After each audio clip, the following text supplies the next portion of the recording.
l'esprit à soulever de sa chaise. Je vois l'esprit à soulever de sa chaise. Et l'homme s'avance. Et l'homme s'avance.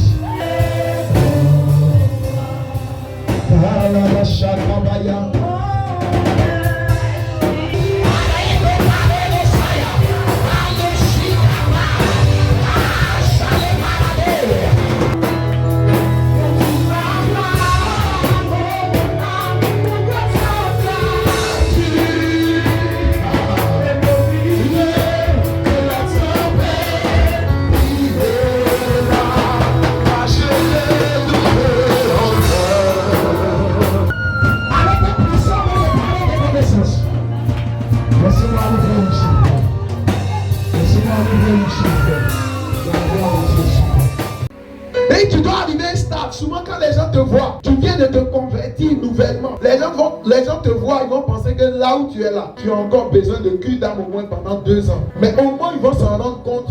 Ils voient que toi-même, là, tu deviens l'agent de délivrance. Tellement tu as pris ta relation avec Dieu au sérieux. Quand tu as le Saint-Esprit, on ne peut pas t'arrêter. Quand on va te bloquer ici, le Saint-Esprit a déjà fait une autre ouverture. Un homme qui a le Saint-Esprit est un homme qui marche dans l'onction de Dieu. Un homme qui a le Saint-Esprit devient une tour de contrôle dans sa maison, dans sa famille. Hey!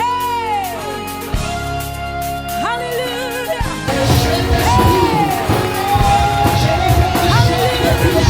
Pouvoir honorer un rendez-vous de par sa présence. Il y a des gens qui ont eu des agendas, qui ont programmé des choses, mais qui jamais n'ont été au rendez-vous. Parce qu'ils ont eu rendez-vous avec quelque chose d'autre qui dépassait leur agenda. Mais le Saint-Esprit a permis que tu sois là ce matin. C'est un privilège. Et il a permis que je sois là ce matin. Et je veux vraiment honorer la présence de Dieu. Cette présence qui est magnifique, qui est chère à mon cœur, qui est si précieuse, qui est si merveilleuse, qui est si glorieuse. Cette présence qui conduit la vie des hommes. Cette présence qui prend quelqu'un qui est zéro et qui le conduit à devenir heureux. Cette présence magnifique, cette main qui va dans la boue, qui tire l'impulsion du fumier et qui le positionne à la table des rois, qui le met à une place privilégiée, là où les hommes le regardent et ils sont étonnés et impressionnés. Bien-aimé, c'est merveilleux d'appartenir à Jésus de Nazareth. Il est notre Dieu, il est notre rempart, il est notre bouclier, il est notre protecteur.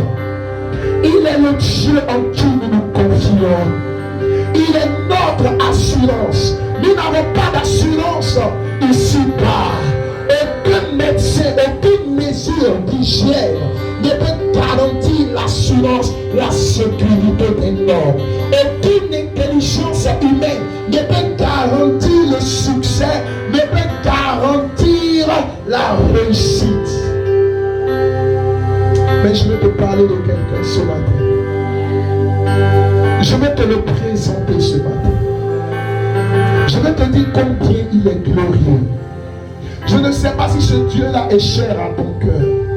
Je ne sais pas si tu viens à l'église juste parce que les parents viennent à l'église ou bien parce que c'est la convenance. Je ne sais pas si tu l'as déjà rencontré. Mais je vais te dire aujourd'hui que si tu es là, c'est encore la manifestation de sa bonté. C'est encore la manifestation de sa grâce. Je veux que tu acclames le Seigneur, s'il te plaît. Je veux que tu acclames le Seigneur, s'il te plaît. Père, je prie. Père, je te célèbre. Tu es tout pour moi. Je vais disparaître afin que tu croisses. Que tu prennes ce moment. Et que tu te glorifies. Je t'aime, Jésus. Oui, je t'aime, Jésus. Fais comme ça. Alléluia. Et je veux également bénir Dieu. Parce que vous savez, pour que nous autres, on puisse se convertir,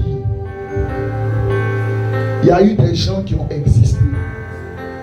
Souvent, on a l'impression que certains pasteurs qui sont des dévanciers n'ont pas eu d'incidence sur notre conversion. On peut s'asseoir. Jésus dit quelque chose. Il dit, nul ne vient à moi si le Père ne l'a attiré. N'est-ce pas? On a déjà lu ça, non? Maintenant, il montre comment le Père attire. Il dit, plus loin, il dit la moisson est grande, mais il y a peu d'ouvriers. Et puis il s'adresse à ceux qui étaient avec lui.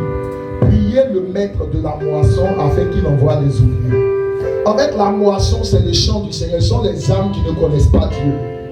Et Jésus dit, pour que ces âmes-là viennent, il faut qu'on prie le maître de la moisson qui va envoyer des ouvriers pour moissonner. Amen. Et je comprends par là que ceux qui étaient avec Jésus, c'est eux qui ont prié pour qu'il y ait d'autres ouvriers qui viennent pour la moisson. Amen. Tous ceux qui ont été en Christ avant toi sont des gens qui ont prié pour que le maître envoie des ouvriers dans la moisson.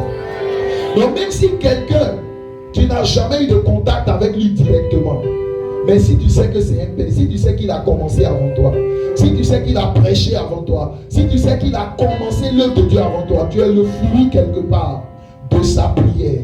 Tu es la réponse quelque part de sa collaboration avec Christ pour que la moisson de Dieu puisse avancer. Et je vais donc marquer une pause et demander à toute l'assemblée de se tenir debout. Je veux honorer cette onction. Je veux honorer l'apôtre. Je veux honorer le papa de la maison, le patriarche qui nous donne l'occasion, nous aussi, d'être là. Qui nous donne l'occasion, nous aussi, de pouvoir devenir ouvriers. Qui a prié des années avant pour que sa prière ait des répercussions. Vous savez, l'œuvre de Dieu là, ça, ce qu'on appelle l'effet boule de neige. Vous connaissez l'effet boule de neige? Vous savez, quand la neige là, la boule de neige là, quand elle commence là, elle commence petite. Et puis au fur et à mesure qu'elle s'enroule, elle devient grosse. Elle devient grosse, elle prend du volume. Et ce papa, ce patriarche ici, a contribué à l'effet boule de neige pour que l'évangile puisse nous toucher et que nous aussi on devienne pasteurs. Je veux qu'on honore cette grâce, qu'on honore cette onction. Papa, nous nous aimons. La première fois que je suis parti à l'église là-bas, je n'avais même pas encore commencé le ministère. Ce jour-là, je suis parti derrière mon grand frère. Et j'étais là. Il y avait, je crois, des palmiers, mais je ne sais pas quoi. J'étais sous les palmiers. Il y avait un mariage, il m'avait invité. Et j'étais là. Vraiment, je bénis Dieu. Je vais être reconnaissant au Seigneur pour vous. Merci, papa, d'être là. Merci pour eux. Merci pour le travail. Il faut avoir une grâce particulière pour que dès qu'on te déguerpit quelque part, tu apparais dans un autre endroit et puis tu soulèves quelque chose. Ça, c'est pas donné à tout le monde. Vous savez, nous les jeunes serviteurs de Dieu, on sait faire tomber les gens. On ne sait pas faire élever les gens pour les battre. Et ce sont les vieux, ce sont les patriarches qui ont le secret pour l'élever. Alléluia. Nous sommes dans une onction ce matin. Alléluia. Papa, merci beaucoup. Merci beaucoup. Alléluia. Je vais également honorer la vie de notre maman. C'est important, ça fait partie de la prédication. Moi, mon père spirituel a dit, il m'a dit que Jésus dit, l'apôtre Paul écrit et puis il dit quelqu'un aspire à la charge d'évêque, qu'il soit le mari d'une femme. Et mon père spirituel m'a dit, Dieu aime appeler les époux des femmes. Est-ce que quelqu'un me comprend? Il cherche à appeler les maris des femmes. Parce qu'en fait, Dieu ne peut jamais confier son œuvre à quelqu'un qui ne fait pas ses preuves dans la vie physique. Lisez la Bible. Tout ce que Dieu a appelé est en train de faire quelque chose sur la terre parmi les hommes. Et l'une des charges qu'un homme a parmi les hommes, c'est d'être mari d'une femme. Amen. Tu peux être un bon prédicateur sans être mari d'une femme. Parce que maintenir un mariage dans la communication avec une femme, là, c'est un ministère. C'est un ministère. Souvent, c'est très facile de venir à l'église devant les gens et puis de faire semblant que tout va bien. Mais un jour, ça se saura. Il a dit tout à l'heure, je suis juriste de formation.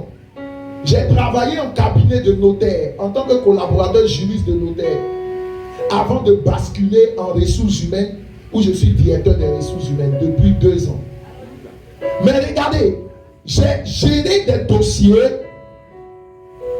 de divorce, de séparation. Et il est démontré au niveau du tribunal que près de 80% des dossiers en instance de divorce, là, c'est pour les chrétiens. Et dans les 80%, là, il y a au moins 70 comme ça, là, c'est pour les évangéliques. Amen.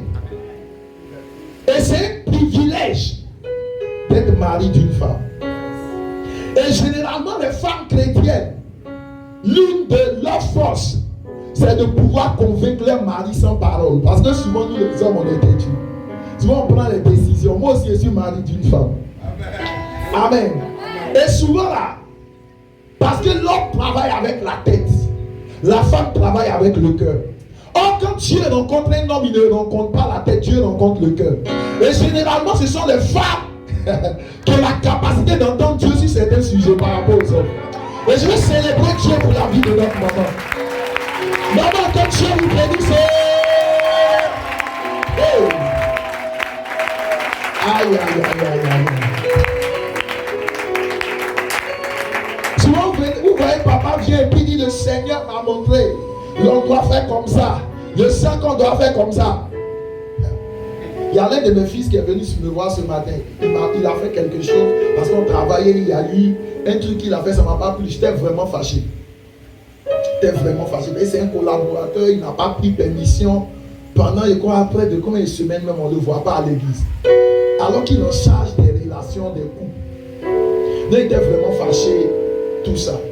Et ce matin, là, oh, il est venu, il est assis. Sa femme, mon épouse, échangeait avec sa femme pour lui dire que papa est fâché. Et puis, sa femme lui a parlé. Donc aujourd'hui matin, là, il est venu, il est assis dans mon salon. Moi, il ne sait pas. Et puis, il m'appelle. Quand Dieu appelle, il voulait couper. Puis ma femme a appuyé sur le bouton vert là pour décrocher. Et quand elle a décroché, elle était obligée de parler. Et il dit, papa, ici au salon, je suis venu te voir. Et il était venu s'humilier pour me demander pardon. Jésus a dit, si on te fait quelque chose, on pardonne 77 fois 7 fois. Mais regarde, moi-même, le matin, je ne voulais même pas répondre. Mais ma femme m'a emmené à pratiquer la parole de Dieu.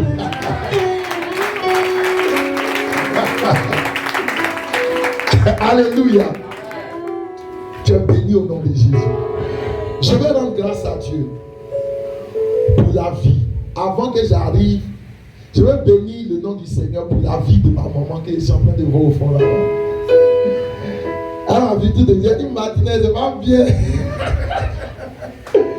Maman, Que Dieu te bénisse. C'est une maman, quand tu arrives chez elle, tu es ambiancé juste quand tu parles. Il n'y a rien. Amen. Maman, que Dieu te bénisse. Que la grâce de Dieu. Maman, pardon, tiens-toi debout, on va acclamer. C'est la maman du diable qui a eu l'inspiration du programme. Alléluia. Maman, que Dieu te bénisse. Non, je serai bien maintenant. Alléluia. Je veux bénir le nom du Seigneur pour la vie de l'homme de Dieu. C'est un grand frère. On se connaît depuis de longues années. Depuis, je crois, je suis en seconde. Depuis, je suis en seconde qu'on se connaît. Et il venait jouer ballon. Et quand il vient comme ça, il s'échange à la maison, il dépose ses trucs. Il est venu. Moi, je le connaissais, il est venu à ces choses, tiens, tout ça. Il faut attraper tout ça. C'est qui ça? Et je vois qu'il est différent pendant que les gens jouent là. Lui, il a son comportement, tout ça. Et un jour, il est venu, je crois qu'il était en train de lire ou bien il était en train de faire quoi. Et il est venu, il m'a dit, quand je rentre à la maison ici, c'est que toi, tu es différent. Je te vois tu dans ton coin en train de lire et on a commencé à échanger. Et c'est quelqu'un qui m'a vraiment encouragé. Amen. Il faut le dire. Et c'est quelqu'un qui me trouvait un nom à chaque fois qu'il fait quelque chose. Au départ, il m'appelait Man of God. Après quelques temps, quand j'ai eu le bac et suis devenu étudiant en droit, il m'appelait Man of God juriste. Après, quand on a lancé notre mouvement qui est devenu aujourd'hui notre église, on a commencé à faire des petites affaires, forer vers certaines choses pour pouvoir, en tout cas, se dépanner, financer notre vie. Un matin, il vient et puis il voit mes trucs, il lui explique. Et puis il dit businessman of God juriste. Il dit mais attends, c'est gars. À chaque fois qu'il fait quelque chose, il ajoute dessus. Vraiment, c'est quelqu'un de très. On dit qu'on ne cite pas les contemporains, mais c'est quelqu'un vraiment de humble, d'effacé. Et ici, lui-même, tu ne viens pas comme ça le rencontrer dans son cadre où il travaille. Tu vas même pas savoir qu'il a telle responsabilité à l'église. Il fait ceci, il fait cela. Je veux qu'on acclame le Seigneur pour le diacre, l'évangéliste Ézéchiel. Acclame le Seigneur pour ça. Amen. Et je veux qu'on acclame le Seigneur pour la vie du président de la jeunesse et son épouse. Amen. Je crois que je vais apprendre à les connaître à partir d'aujourd'hui. Et puis, la prochaine fois quand il est venu, il est tué. C'est pas à la cour. Alléluia. Vraiment que Dieu vous bénisse. Il me rappelle le couple là où il tuait un peu son épouse. Même chose. Amen. Que Dieu vous bénisse. Que la grâce de Dieu soit sur vous. Amen. J'ai vu un évangéliste qu'on m'a présenté tout à l'heure, homme de Dieu, que Dieu vous bénisse. Merci d'être là, que la grâce de Dieu soit sur vous. Alors je suis venu avec mes collaborateurs, je ne suis pas venu avec mon épouse, mais je suis venu avec mes collaborateurs, le pasteur, mon pasteur assistant, Adou Dominique. Alléluia. Amen. On était au quartier présent ensemble. Et le Seigneur l'a emmené vers moi. Et ça fait depuis 2013. Depuis 2013, on est ensemble, on est en train de travailler. Ça fait 10 ans aujourd'hui. On est en train de travailler dans l'œuvre. C'est un fils fidèle. Et quand il est quelque part, et puis moi je ne suis pas là, moi je suis tranquille. Parce qu'il a le même coup d'œil que moi, les mêmes réactions que moi.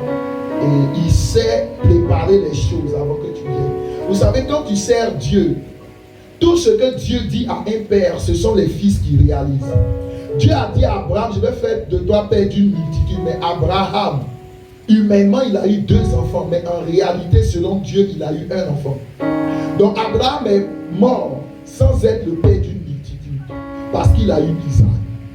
Isaac est parti sans être le père d'une multitude. Parce qu'il a eu 2 enfants. Il a eu Jacob, il a eu Ésaü. Et Jacob est parti sans être père d'une multitude. Parce que lui, il a eu 12 enfants, plus sa fille Dina, ça fait 13. Mais la promesse est accomplie. Quand Dieu parle à un père, c'est qu'il compte sur les fils. Parce que c'est la capacité des fils de se reproduire qui donne à la parole que Dieu a donnée au père de s'accomplir. Alléluia. Et c'est pourquoi quand vous êtes dans une église, et puis l'homme de Dieu dit, cette année c'est l'année des temps. Comme on aime tourner souvent les thèmes de l'année. Cette année Dieu va faire temps. Ce sont les fils qui réalisent. Aujourd'hui nous avons une catégorie de fils qui s'asseyent pour regarder le Père. Pour dire son Dieu a dit, son Dieu va faire. Non, non, non. Les fils doivent se mettre en mouvement. Alléluia. Et le Seigneur m'en a donné. Amen. Je veux bénir Dieu pour le pasteur Dominique. Il y a le pasteur Youssou qui est là, le pasteur Franck, le pasteur Evra Alieu. Alléluia. Il y a mon chef de protocole, Shadrach Boni. Amen. Que Dieu te bénisse. Lève la main, on va te voir. Amen. C'est un juriste aussi.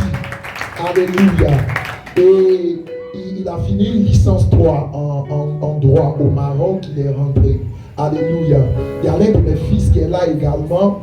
Il s'appelle Amos. Alléluia. Amen. C'est également un homme de gloire. Il vient de finir un master 2 en physique chimie.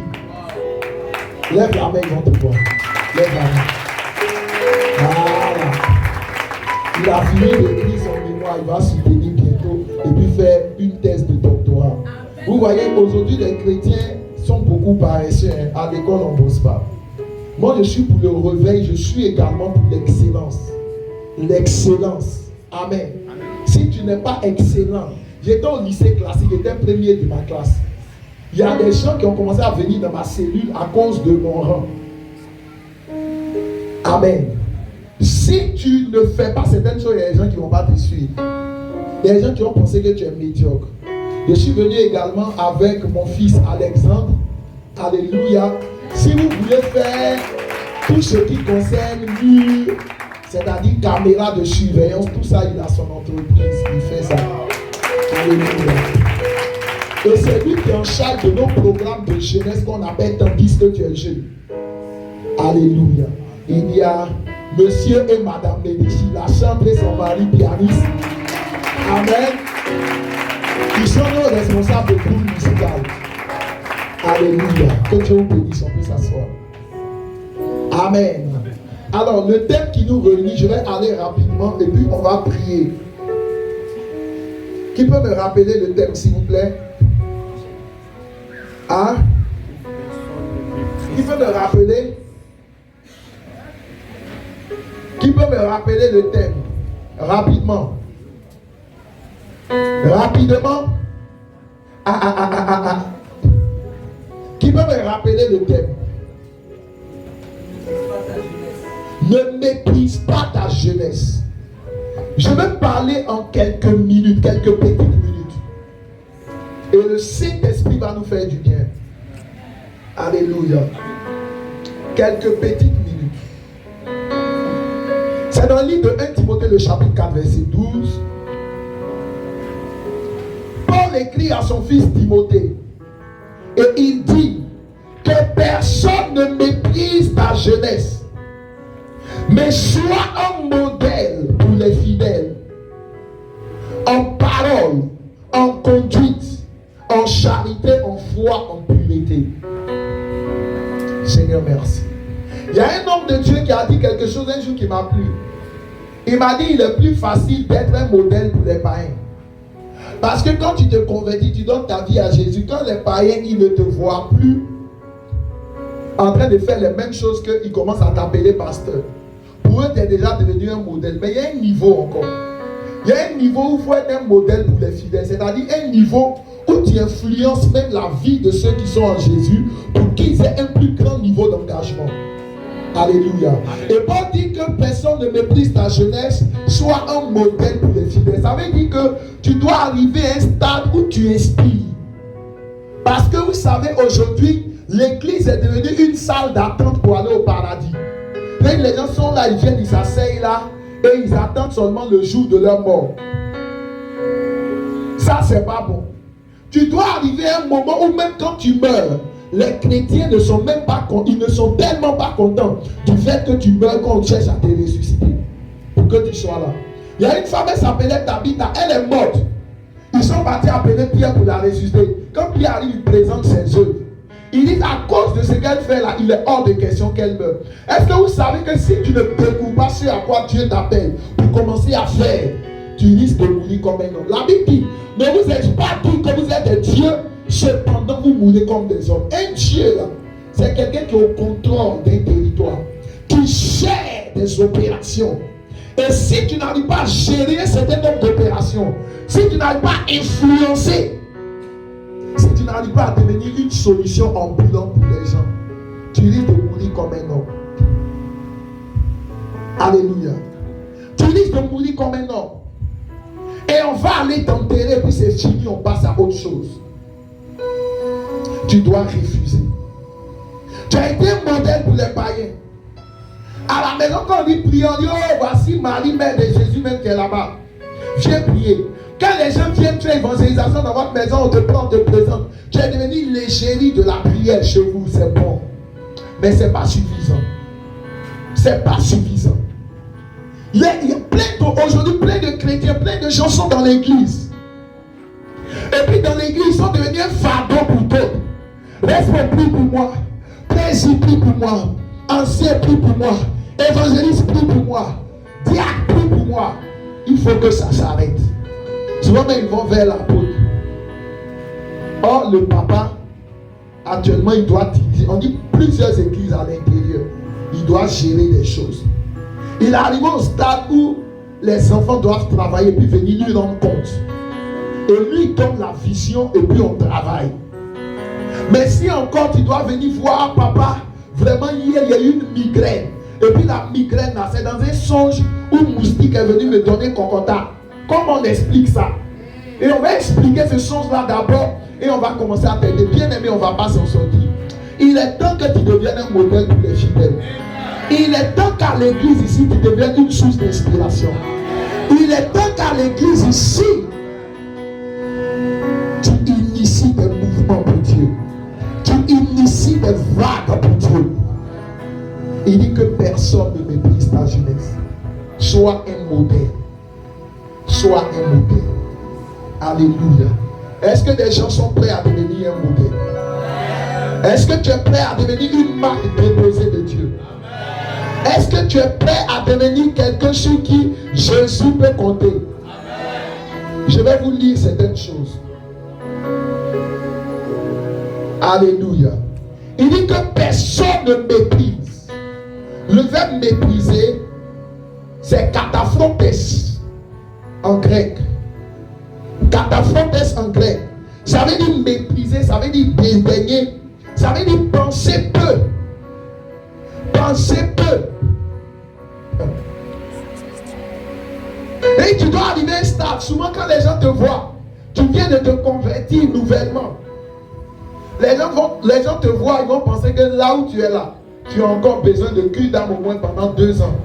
Mais au moins ils vont s'en rendre compte. Ils voient que toi-même là, tu deviens l'agent de délivrance. Tellement tu as pris ta relation avec Dieu au sérieux. Donc kataphrontes veut dire penser peu.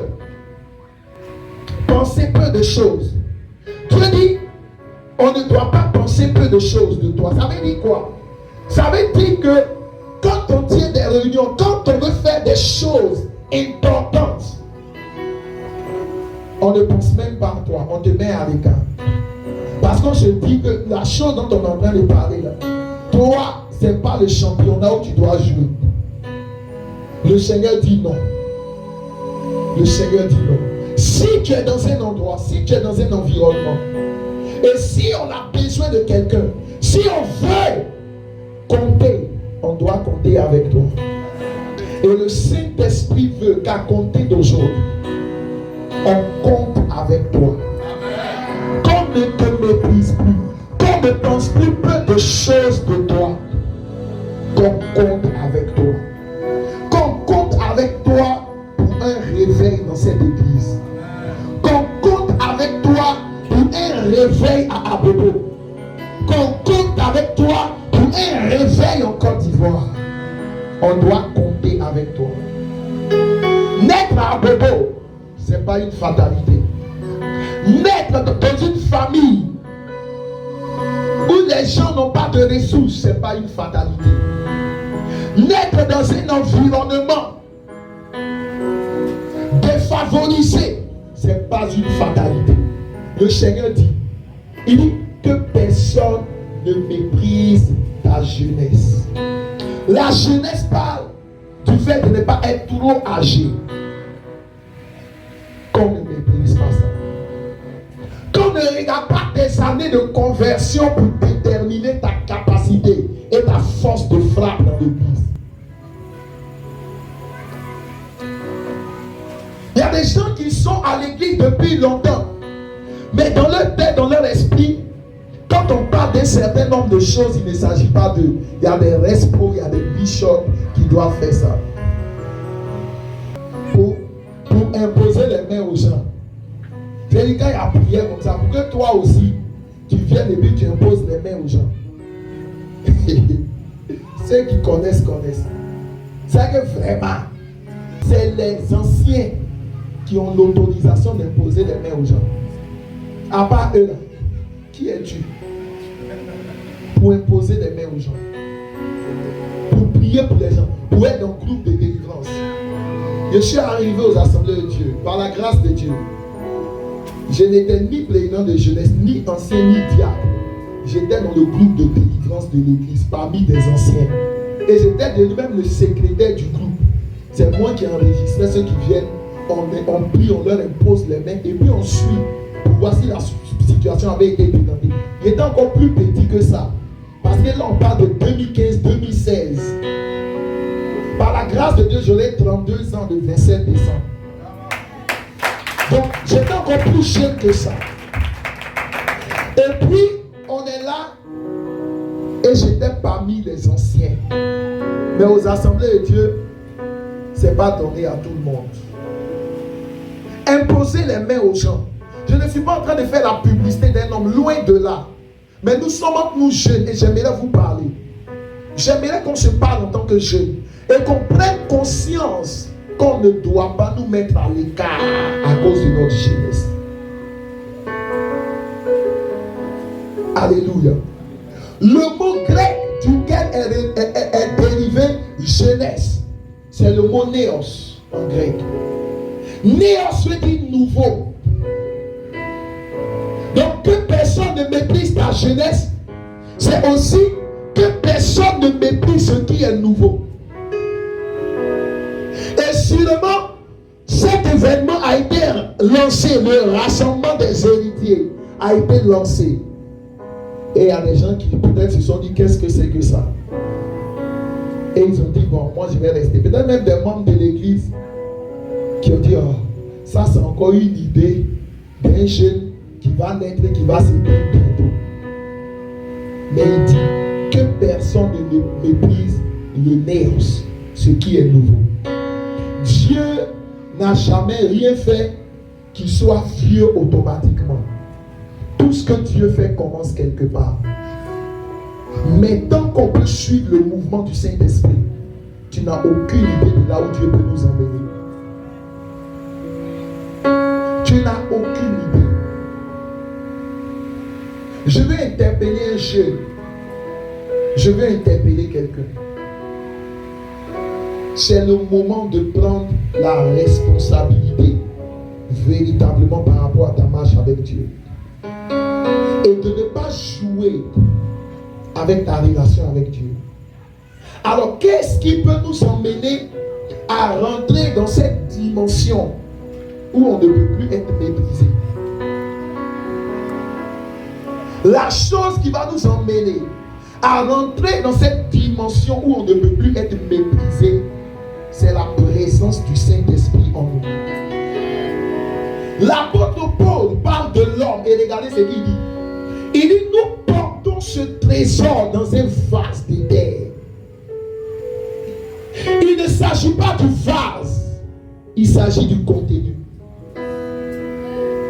Il y a quelque chose d'extraordinaire que tu dois porter en toi. Regardez, quand on était petit, on a regardé Club des Petits.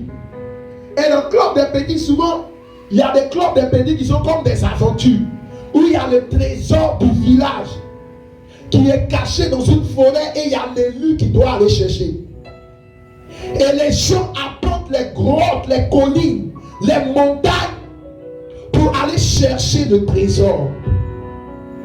Et Paul dit, nous portons ce trésor dans un vase de terre.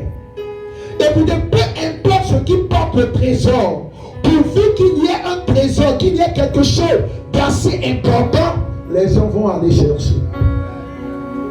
Et le trésor de Dieu, la personne la plus chère à Dieu, parce que la Bible dit, c'est avec jalousie que Dieu réclame l'esprit qu'il a mis au milieu de vous. Le trésor de Dieu, c'est le Saint-Esprit. C'est le Saint-Esprit. Je ne lis pas assez de passages parce que le temps est parti. C'est le Saint-Esprit. Un jeune qui a le Saint-Esprit est un jeune qui peut bouleverser le monde. Un jeune qui a le Saint-Esprit est un jeune qui va faire des exploits. Quand tu as le Saint-Esprit, on ne peut pas t'arrêter. Quand on va te bloquer ici, le Saint-Esprit a déjà fait une autre ouverture. Un homme qui a le Saint-Esprit est un homme qui marche dans l'onction de Dieu. Un homme qui a le Saint-Esprit devient une tour de contrôle dans sa maison, dans sa famille. Le Saint-Esprit. Le Saint-Esprit. Donc si tu ne veux pas que ta jeunesse soit méprisée, tu dois avoir le Saint-Esprit.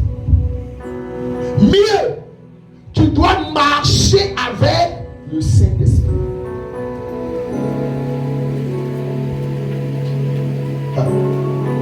Tu dois marcher avec le Saint-Esprit. Comment on marche avec le Saint-Esprit? Comment on marche avec Dieu? Écoutez, le Saint-Esprit est une personne. C'est une personne. Et si tu veux marcher avec le Saint-Esprit, tu dois prendre conscience de sa présence. Regardez ce que les apôtres disaient. Pierre avait tellement conscience de la présence du Saint-Esprit que quand Ananias et Saphira sont venus mentir, il a dit, ce n'est pas un homme que tu as menti, mais à Dieu. Mais à Dieu. Quand il a dit ça, Ananias est tombé, il est mort. Écoutez, quand tu as conscience de la présence du Saint-Esprit, les événements qui se déroulent autour de toi ne sont plus des événements humainement contrôlés. Ce sont des événements qui sont contrôlés et dirigés par Dieu. Alléluia. Ce sont des événements qui sont contrôlés et dirigés par Dieu. Le Saint-Esprit commence à orienter les choses. Amen. Il commence à orienter les choses. Et au moment où les gens vont s'en rendre compte, tu deviens un sujet de témoignage. Au quartier désert, il y a un jeune qui est dans la même entreprise que moi, mon père spirituel. Et dans l'entreprise là-bas, il disait aux gens de l'entreprise, puisque mon père spirituel est son chef, mon père spirituel est son directeur là-bas. Et il dit aux gens là-bas que oui, lui, il vient travailler ici, pas de mon père spirituel, il vient travailler ici. Pendant ce temps, il y a des jeunes à Bobo, il les a pris, il les a abrutis dans l'affaire de Jésus là. Ils sont rien devenus, ils sont en train de se promener. Qu'il y a un mec qui s'appelle Dominique. Et il parle. Et c'est tombé dans l'oreille de mon père spirituel. Mon père spirituel l'a appelé. Et puis il lui a dit, le Dominique même dont tu parles là, son salaire est plus beaucoup que toi. Parce qu'il connaît son salaire et puis il connaît pour toi. Parce qu'il ne savait pas que ce Dominique là travaillait. Pourquoi? Dominique, c'est mon pasteur assistant que j'ai présenté tout à l'heure. Quand il a fini ses études, son papa a payé concours de lui, Dominique. Et son papa vient le voir un matin, il lui dit, j'ai payé concours, tout est déjà propre. Alors on va prendre tes mesures, tes habits, tu vas porter. Avant ça, il dit qu'il a eu un songe. C'est comme si, ici il est bon mémoire, il dit c'est comme s'il était bien, tout ça, mais il prêchait et puis ça n'avait pas de poids. Et quelque temps, son papa dit qu'il a payé concours pour lui. Il a dit à son papa, concours là, il n'est pas composé. Donc tu as payé là, je ne vais pas partir. Son papa s'est fâché. Son papa m'a appelé pour qu'il le raisonne. Oh, il ne sait pas que moi-même je ne peux pas le raisonner. Je suis d'accord avec ça. Amen. Maintenant qu'il choque quelqu'un pense que c'est la meilleure voie. Son papa était fâché, il ne voulait même plus le voir, le sentir. tout ça, c'était devenu bizarre. Il a traîné. Après, il est parti trouver une entreprise, on désire de le prendre. Son premier salaire, il touchait 15 000. Il a touché 15 000. Il quitte ici, il s'en va à Makori. Amen. Et le gars là, sûrement, il avait connaissance de tout ça. Il s'en va prendre pour aller le critiquer. Là-bas. Or, il ne sait pas que le Saint-Esprit a changé les données. Alléluia. Amen. Il est jeune comme ça. Il est comptable senior dans un groupe français. Oui. Avant que son papa ne meure, il était fier de lui. Hein? Et puis s'il rentrait à l'ENA, c'est qu'il parce que là où il est maintenant, son salaire ne dépasse pas des millions. Mais s'il rentrait à l'ENA, est-ce qu'il allait avoir ça? Question. ENA, on te donne petit salaire, puis tous les 3 mois, on te donne prime. Le Seigneur l'a visité. Le Seigneur l'a béni. Le Seigneur a ouvert des portes. Parce qu'il a désiré de suivre le Saint-Esprit. Plusieurs jeunes ne veulent pas suivre le Saint-Esprit. Plusieurs personnes pensent qu'ils gaspillent leur vie. Moi, le Seigneur m'a dit, je t'appelle à susciter une génération de serviteurs de Dieu qui vont travailler et me servir. Et j'en parle partout où je vais. L'onction de Dieu qui va venir reposer sur toi, là, ça va changer les choses. Alléluia. Dans notre entreprise, notre comptable me regarde et puis dit les pasteurs sont les voleurs. Il dit moi mais si ton pasteur, je suis pasteur et puis si ton patron. Je suis un voleur. Il dit ah bon? Il dit si pasteur commence à lui montrer les affiches. Il s'est calmé. Il disait qu'il y a le bon et puis il y a le mauvais. Il dit voilà, à partir de maintenant commence à prier. Alléluia. À partir de maintenant tu commences à prier. Amen. On va filtrer la société. Et Jésus veut compter sur toi. Le Saint-Esprit veut compter sur toi. La dernière chose que je veux dire avant de terminer, c'est que pour qu'on ne méprise pas ta jeunesse là, tu dois avoir le Saint-Esprit. De deux, ton parfum doit se répandre.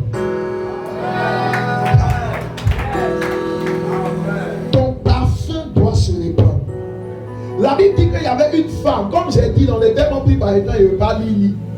Une femme est venue vers Jésus avec un parfum de nard pur. On dit un parfum de grand prix. Elle a brisé le vase. Écoutez, le parfum ne peut pas se répandre tant que le vase n'est pas brisé. Nous sommes dans une génération de chrétiens où on est trop rempli de nous-mêmes. Donc le vase ne peut pas se briser.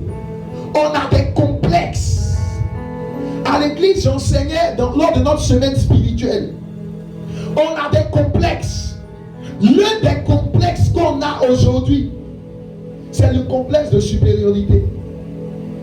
La plupart des gens, quand tu te retrouves devant quelqu'un qui est mieux que toi et puis tu te sens petit là, en réalité, quand tu te trouves devant quelqu'un devant qui tu penses que tu es supérieur, devant qui tu penses que tu es grand, toi aussi tu te crois supérieur.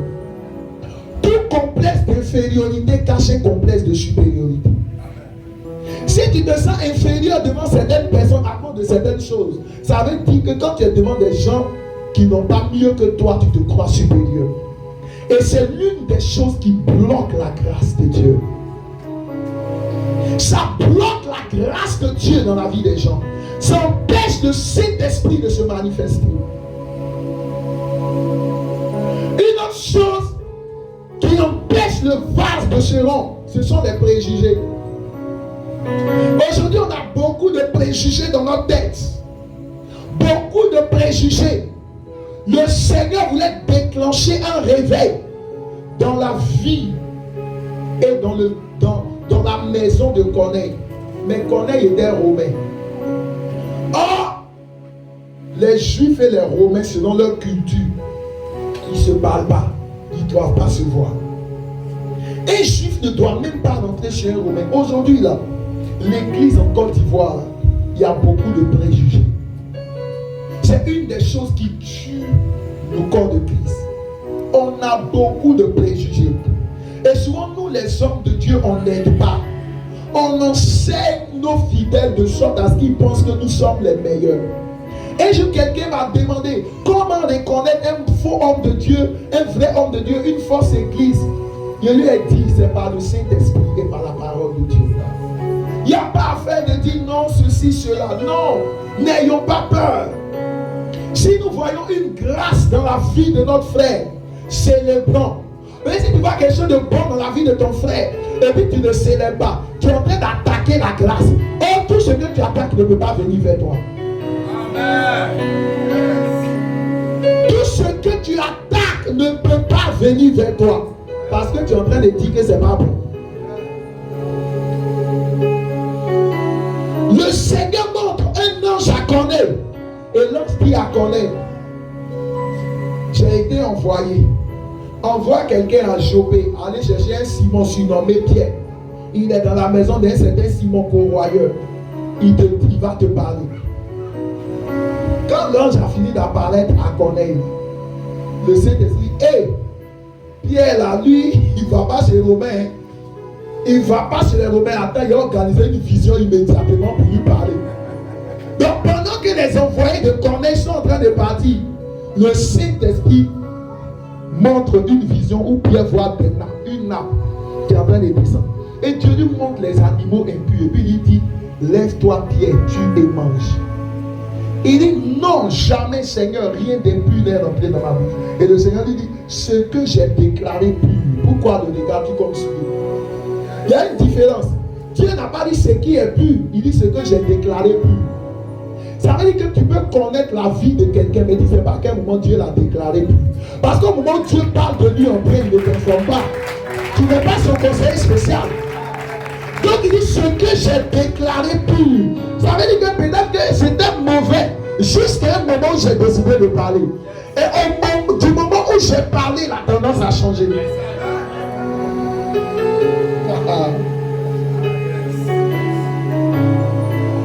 Et on a tellement de préjugés qu'on ne sait pas à quel moment Dieu a fait basculer la tendance. Aïe.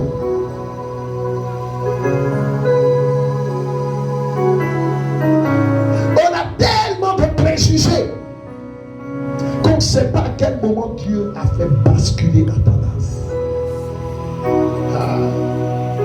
On m'a entendu le témoignage d'une soeur comme ça.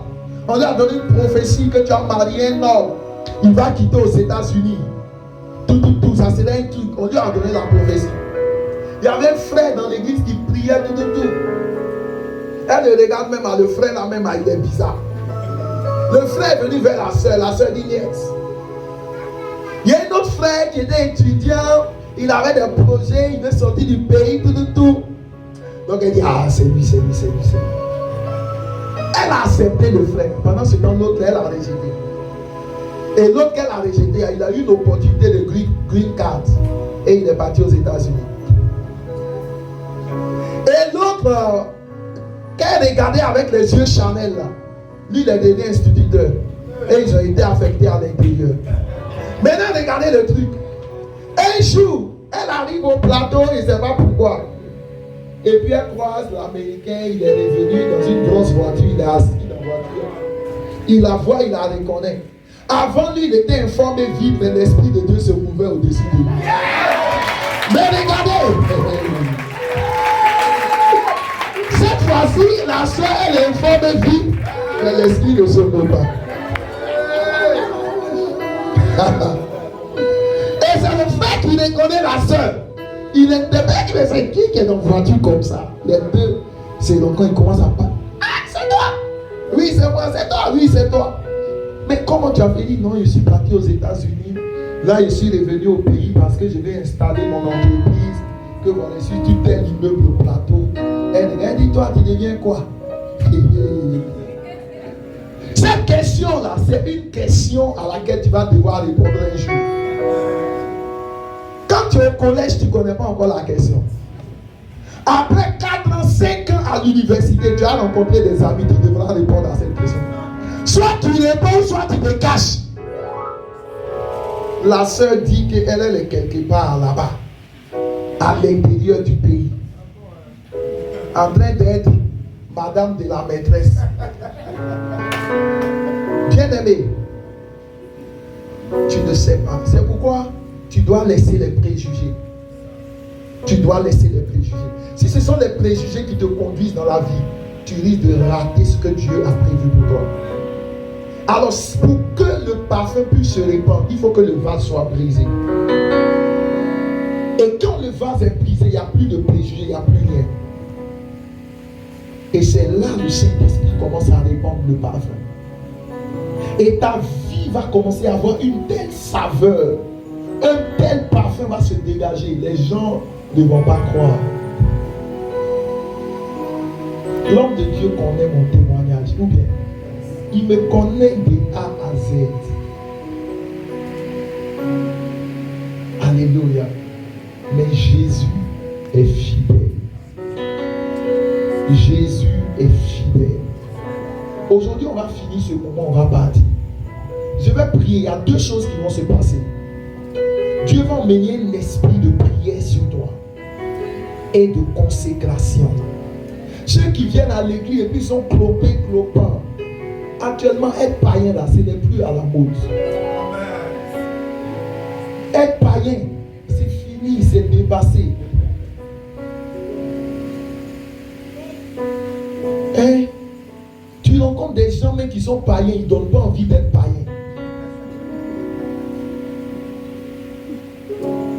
Mais aujourd'hui, là, Dieu est en train de positionner, mettre ses enfants dans quelque chose. Je ne parle pas seulement de matériellement. Mais regardez la maladie qui tue beaucoup les gens actuellement, l'AVC. Les gens meurent. Les gens meurent de partout. Mais lorsque tu as Jésus, il te donne tellement sa paix.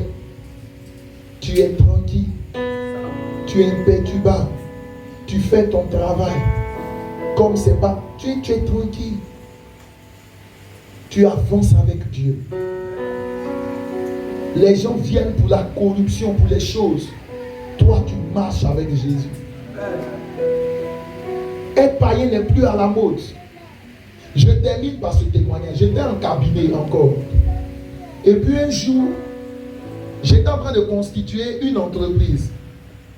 Actuellement, par rapport aux routes, les gens font les délimitations de la Côte d'Ivoire. Ils sont en train de les délimiter avec la loi sur l'urbanisation, tout le foncier. Et le projet est financé par la Banque mondiale. Et pendant que je travaillais sur le dossier, le responsable, le DG de l'entreprise, parce qu'il voulait que le RCCM, le registre de commerce, sorte vite pour que l'argent vienne. Il est venu me voir un jour, un blanc. Et puis il dit, non, je vais te donner l'argent pour toi-même. Et puis, il y a une partie que tu vas prendre pour aller corrompre le greffier. Pour que l'affaire la passe vite. Que dis-moi le montant que tu veux. Je lui ai dit, moi je ne travaille pas comme ça. Que je ne fais pas ça. Et le monsieur m'a appelé un jour, il me dit qu'il est au bureau. Il vient, il me dit, ok, allons de l'accompagner dans l'ascenseur. Je l'accompagne dans l'ascenseur. Et puis il enlève de l'argent comme ça, il met dans ma main. Il dit, c'est pourquoi? Il dit, non, garde. Si tu veux, tu donnes au greffier. Si tu veux, tu gardes. Il dit, non, mais je n'en ai pas besoin. Il dit, si tu veux, tu donnes au greffier. Et puis il est descendu de parti. J'ai pris l'argent et je suis parti voir ma patronne. Et je lui ai dit, voilà, tel monsieur est venu, il m'a donné telle somme. Il dit d'aller faire ça, ça, ça. Moi, je ne peux pas le faire. Je suis chrétien, je ne travaille pas comme ça. Donc, c'est un client du cabinet. Moi, je vous donne. Et puis, vous allez l'appeler puis et gérer avec lui. Ma patronne, elle s'est adossée dans son fauteuil comme ça. Et puis, elle me dit, mais qu'est-ce qui s'est passé? Puis, je lui ai expliqué que depuis un moment, il m'appelle. Elle dit, mais le monsieur même l'a appelé pour dire que lui et moi, on est en train de gérer un deal. Que moi, je suis d'accord, on est en train de gérer un deal pour aller corrompre le greffier. Alors que moi, il m'a appelé, je lui avais dit non. Donc, elle m'a dit que elle m'attendait. Parce que quand tu vas donner l'argent, puis le dossier ne va pas sortir là. Lui, il va dire que lui, il a déjà donné l'argent au cabinet pour vite faire. Et donc, on va avoir une pression. Et que cette pression, elle attendait, elle allait répercuter ça sur moi. Et sur mon poste. Et elle a convoqué en même temps une réunion. Et nous tous, on est venus. Et elle a dit, elle a exposé le problème. Elle a demandé à mes collègues, qui aurait pris l'argent pour venir me donner? Ils ont commencé à rire. Personne répondu, ils ont juste commencé à rire. Parce qu'ils n'auraient pas fait. Où est la grâce qu'on a de marcher avec Jésus? Souvent, dans le monde du travail, c'est un monde de pièges. C'est un monde de pièges. C'est un monde qui ne pardonne pas. Et toi, on va prier pour toi à l'église ici. Dieu va t'ouvrir la porte. Mais parce que tu n'es pas bien affaibli, tu vas aller faire des choses. Écoutez, le réveil là, ce n'est pas seulement le fait de prier et puis les gens vont venir à Jésus. Mais quand ils viennent à Jésus là, quel genre de vie ils vivent? Quel genre de vie ils vivent? La Bible dit que le Seigneur ajoutait à l'église ceux qui étaient sauvés. Or, ceux qui sont à l'église même ne sont plus sauvés. Il va les ajouter où? C'est pourquoi à partir d'aujourd'hui, tu dois devenir cet homme, cette femme qui est tellement ancrée dans la présence de Dieu qu'il plaît à Dieu d'envoyer d'autres personnes pour que eux aussi soient sauvés. On peut prier pour la jeunesse aujourd'hui. Peut-être que tu es policier. On va prier pour la jeunesse. Tu as prié, libère la jeunesse de la drogue. Pourtant, tu t'en vas dans les coins, tu vois les gens, ils ont drogue en main. Et puis, ils font pour moi, tu es parti. Tu es chrétien. Puis, tu es là ce matin. Tu viens faire l'intercession pour arrêter Kadhafi. Est-ce que tu penses que toi, tu peux être exaucé? Hein? Tu es une jeune fille, tu es à l'église. Et puis, le gars avec qui tu sors, là, lui, c'est un dealer même de Kadhafi. Et il prend, il achète iPhone pour toi. Tu as ça, mais tu viens à l'église avec. C'est son argent, tu prends pour acheter mèche humaine. Et puis tu dis, hey, Seigneur, le feu sur les fantômes de Kadhafi, je suis sûr que ça va prendre.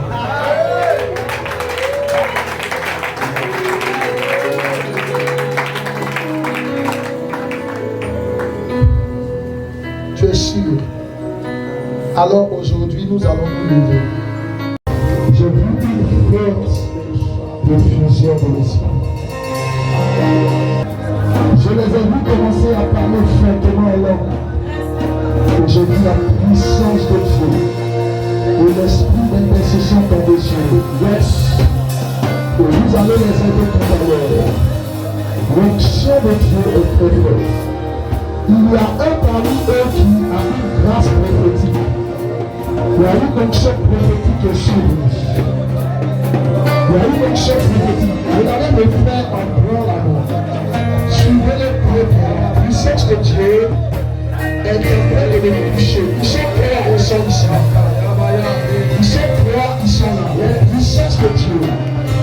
La puissance de Dieu est en train de les affecter fortement. Regardez ce frère-là. Oh my God. Oh my God. Il y a une onction prophétique. Il aura l'impression que son cœur va exploser. Emmenez-le. Emmenez-le s'il vous plaît. Emmenez-le s'il vous plaît. La puissance de Dieu est là. Le ciel est en train de... Regardez ce frère qui est là. Tu ne vas pas finir la main de Dieu. Parce que Dieu va te donner de parler de lui avec autorité et l'intelligence et précision de parler de lui. L'action va le soulever. Yes. On va nous garder une vraie attention. La puissance de Dieu va le soulever.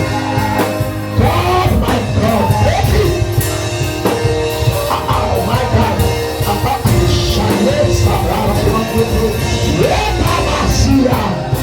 Je dis, je viens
Là où il y a des sonorités, là où il y a des sonorités, là où il y a des sonorités, l'Esprit de Dieu, l'adoration prophétique, l'adoration prophétique, l'adoration prophétique. Regardez la soeur là. Le Saint-Esprit est en train de me dire, si tu disposes ton cœur, si tu disposes véritablement ton cœur, l'adoration prophétique et les guérisons vont t'accompagner. La main de Dieu sera sur toi. Pendant que je parle, l'Esprit est en train de l'emballer. L'emballer très sérieusement. L'emballer très sérieusement. L'emballer très sérieusement. L'emballer très sérieusement. Ainsi, elle est en train de me dire l'Esprit. Il dit, tu vas prophétiser. Et tu vas parler de sa part. Sa parole sera dans tes entrailles. Et elle sera véritable. Comme elle avec la part. La grâce de Dieu est sur toi. La grâce de Dieu est sur toi. La grâce de Dieu. Je suis en train de faire un coup de l'esprit dans cette salle.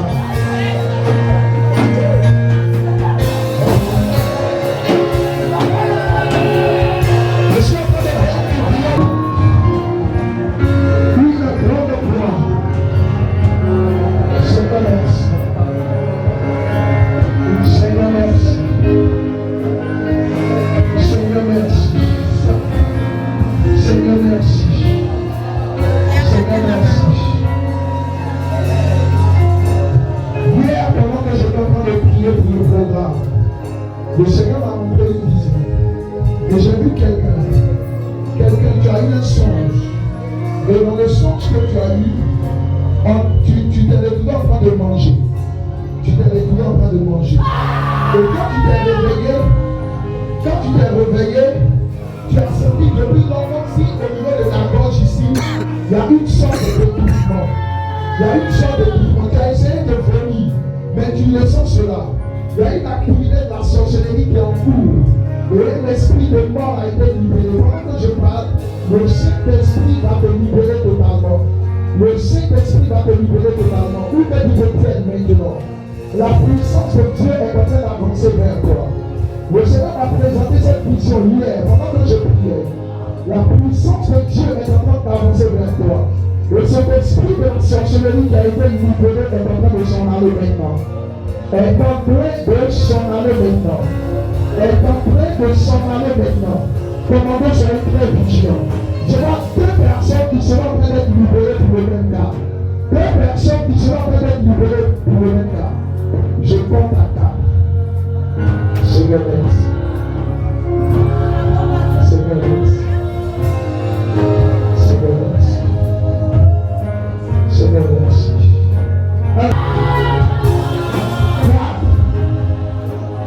Je commande à l'esprit de la sorcellerie de s'en aller maintenant.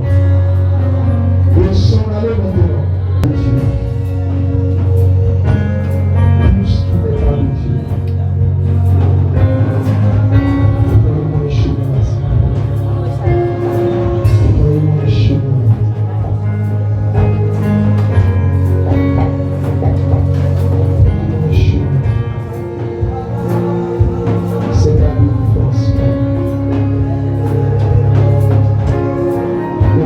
Cette délivrance se produit. Le Seigneur arrête les blocages de ta vie. Ne l'envoyez pas de le Seigneur arrête tout blocage. L'onction sera très particulière. Et vous avez la puissance de Dieu te libère. Tu auras une sensation de vouloir voler. Mais la main de Dieu est en train de te libérer totalement. La main de Dieu est en train de te libérer totalement. La main de Dieu est en train de te libérer totalement. Voici le feu, voici la puissance de Dieu. Il te libère totalement. Il te libère totalement.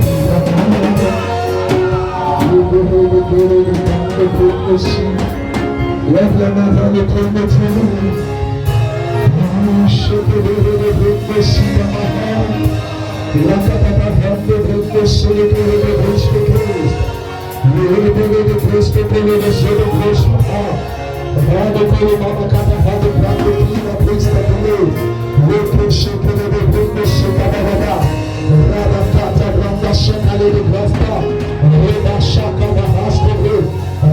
Je vais bouger, personne.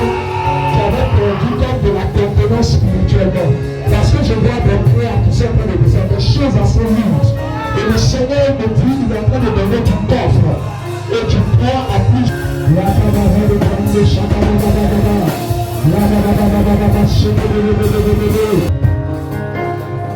Fais-nous exploser dans les grâces et dans la manifestation de ta puissance.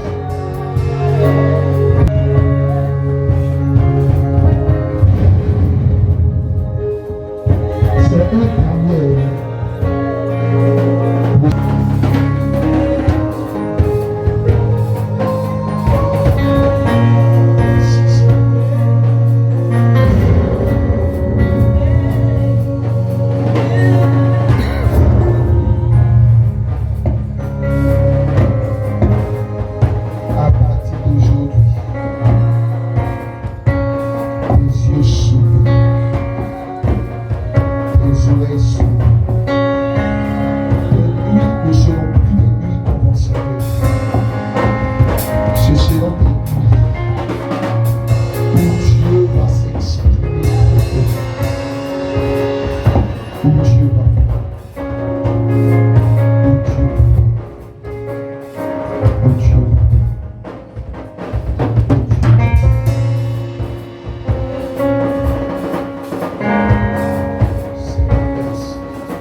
Merci pour ta bénédiction et ta faveur.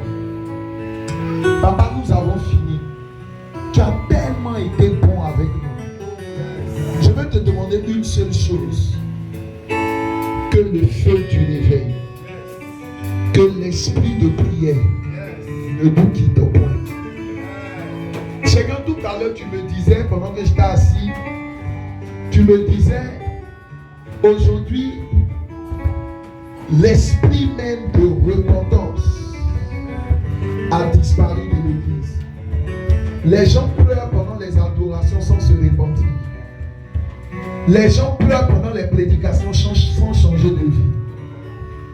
Mais que ce qui a été libéré ici, par tout ce qui s'est fait, depuis la prière d'introduction, depuis les fanfares, jusqu'à cette prière finale, que cela produise une repentance vraie, que cela produise une intimité sincère.